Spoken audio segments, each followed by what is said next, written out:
أعوذ بالله من الشيطان الرجيم. بسم الله الرحمن الرحيم. يا أيها المزمل قم الليل إلا قليلا نصفه وانقص منه قليلا أو زد عليه ورتل القرآن ترتيلا إنا سنلقي عليك قولا ثقيلا إن ناشئة الليل هي أشد وطئا وأقوم قيلا إن لك في النهار سبحا طويلا واذكر اسم ربك وتبتل إليه تبتيلا رب المشرق والمغرب لا إله إلا هو فاتخذه وكيلا واصبر على ما يقولون واهجرهم هجرا جميلا وذرني والمكذبين أولي النعمة ومهلهم قليلا إن لدينا أنكالا وجحيما وطعاما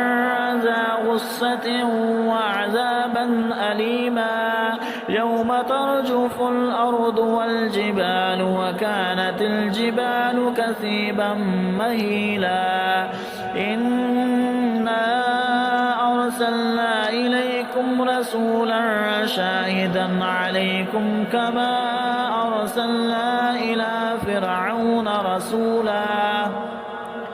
فعصى فرعون الرسول فأخذناه أخذا وبيلا فكيف تتقون إن كفرتم يوما يجعل البلدان شيبا السماء منفطر به كان وعده مفعولا إن هذه تذكرة فمن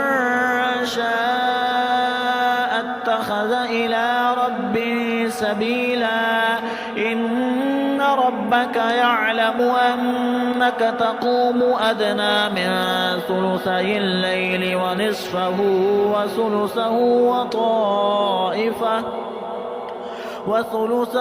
وطائفة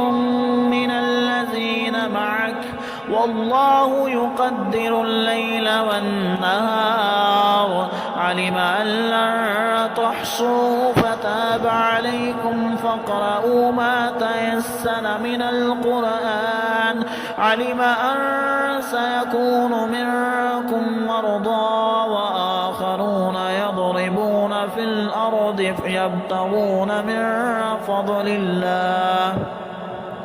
يبتغون من فضل الله وآخرون يقاتلون في سبيل الله فاقرؤوا ما تيسر منه